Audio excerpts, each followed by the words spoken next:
Hello friends, I am Aprati. Welcome back to our channel plants space. आज हम आपसे share करेंगे एक ऐसा प्लांट जिसको आप बिना पानी दिए ग्रो कर सकते हैं, और इन जैसे कुछ और भी प्लांट्स आपको बताएंगे जो आप बिना पानी दिए इस समय ग्रो कर सकते हैं। तो ये जो प्लांट है ये एक ऑर्नामेंटल प्लांट है, सजावटी पौधा है जिसको कहते हैं मदर ऑफ थाउजेंड या मदर ऑफ मिलियंस, क्योंकि इसकी जो पत्तियां होती हैं यानी जो इसकी लीव्स हैं उन्हीं पे ही कई बेबी प्लांट्स बन जाते हैं जिनसे नए पौधे ग्रो कर सकते हैं आप। तो ये जो हमारा मदर ऑफ मिलियंस या मदर ऑफ थाउजेंड का जो प्लांट था ये हमें एज ए गिफ्ट मिला था, आपसे शेयर भी हमने किया था। तो ये अब काफ़ी बड़ा हो चला है, इसको 1 साल हो गया है और अब इसकी जो शेप है वो थोड़ी बिगड़ने लगी क्योंकि हमने इसको सपोर्ट नहीं दिया था। अगर सपोर्ट दिया जाए, इसके साथ इतनी ही बड़ी स्टिक लगा दी जाए तो ये बिल्कुल सीधा रहता है, लेकिन वही हमने इस पर ज़्यादा ध्यान नहीं दिया क्योंकि हमने सोचा था इसके इतने सारे प्लांट्स बन जाते हैं फिर दूसरे पौधे से इसको सही कर लेंगे, लेकिन फिर इसमें ये 3 ब्रांचेस बनी ऊपर जाकर और फिर वो थोड़ी टेढ़ी हो गई। तो इसीलिए अगर आपको ये प्लांट लंबाई में रखना है तो आप इसके साथ एक स्टिक बांध कर रखिए और इस बचे हुए स्टेम की कटिंग भी आप ग्रो कर सकते हैं।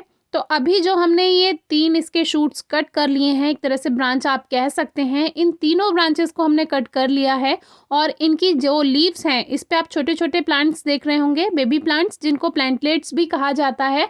तो इनमें सब में रूट्स बन रही हैं, बहुत छोटी छोटी। अगर रूट्स नहीं भी बन रही होती तो भी आप इसको ऐसे ही निकाल कर कहीं डाल देते हैं, इनसे कई सारे पौधे खुद से ग्रो हो जाते हैं। देखिए नीचे कितने सारे इसके बेबी प्लांट्स झड़ चुके हैं। तो ये जो है प्लांट अगर आपने एक बार लगा दिया तो ये कभी ख़त्म होगा ही नहीं आपके गार्डन से, क्योंकि इधर उधर इतने सारे प्लांट्स गिरते रहेंगे बेबी प्लांट्स कि ये नए नए पौधे बन जाएंगे। तो इसके पास जितने भी पॉट्स रखे हुए थे उन सभी में ये गिरते रहे और सभी में छोटे छोटे पौधे बन गए। तो इसके पास कोई ऐसा प्लांट ना रखें जिसमें आप नहीं चाहते कि इसके ये बेबी प्लांट्स ग्रो हो जाएं। तो ये जो प्लांट है ये बहुत कम केयर मांगता है, जिसको ना कोई खास खाद की ज़रूरत है, ना कोई खास पानी की ज़रूरत है और ना कोई खास धूप की ज़रूरत है। पर हाँ, आप इसको बहुत ज़्यादा धूप है तो भी रखा रहने दे सकते हैं, कम धूप है तो भी रखा रहने दे सकते हैं। तो अभी जो हमने इसको कट किया है तो जो इसका कटेड पोर्शन है ये अभी ताज़ा है, तो इसको 1-2 दिन आप रखा रहने दीजिए। जब ये इसका कटेड पोर्शन सूख जाएगा, ड्राई हो जाएगा 1 या 2 दिन के बाद, तब आप इसको ग्रो कर सकते हैं। तो इसकी जो बाकी की पत्तियां हैं वो हमने हटा दी हैं जिससे जो ग्रो करने वाला पोर्शन है वो क्लीन रह सके। तो अब ये नेक्स्ट डे है, 1 दिन के लिए हमने इसको रखा रहने दिया था और इसका जो ये कटिंग किया हुआ पार्ट है ये सूख चुका है थोड़ा थोड़ा, तो अब इसके गलने के चांसेस कम रहते हैं।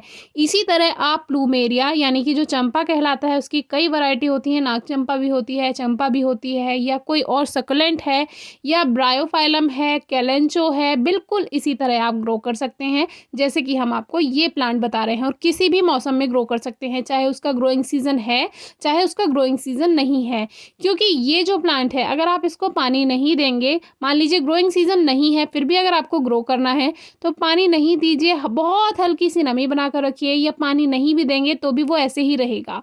और जब सीजन आएगा तो उसमें हल्की नमी बनाकर रखना शुरू कर दीजिएगा, आपके प्लांट में जो कटिंग है जो आपने ग्रो की है उसमें ग्रोथ स्टार्ट हो जाएगी।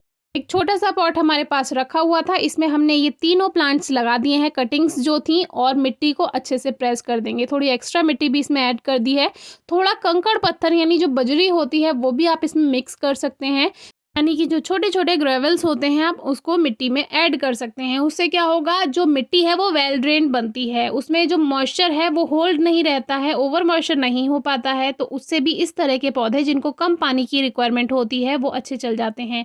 अब बहुत हल्का सा वाटर स्प्रे कर देते हैं क्योंकि मिट्टी सूखी हुई है तो ये कटिंग्स गिर रही हैं, हल्का सा बहुत हल्की वाटरिंग की है, स्प्रे कर दिया है जिससे मिट्टी थोड़ी गीली हो गई है, तो ये सेट हो जाएंगे, सीधे रहेंगे।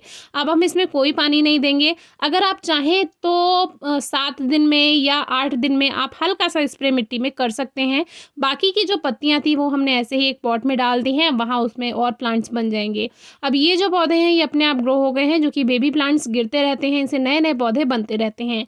ये प्लांट मुझे इसलिए भी पसंद है क्योंकि ये कोकोनट ट्री के जैसा लगता है और इससे हम ट्रे गार्डन या मिनिएचर गार्डन बना सकते हैं। जो हमारी सेंटर टेबल है उस पे वो ट्रे गार्डन आप बनाकर रख सकते हैं। कोई गेस्ट आते हैं तो ये अलग ही खूबसूरती क्रिएट करता है, तो वो आगे आपसे ज़रूर शेयर करेंगे। बाकी इसको पत्तियों से, बेबी प्लांट से, कटिंग से कैसे भी ग्रो किया जा सकता है।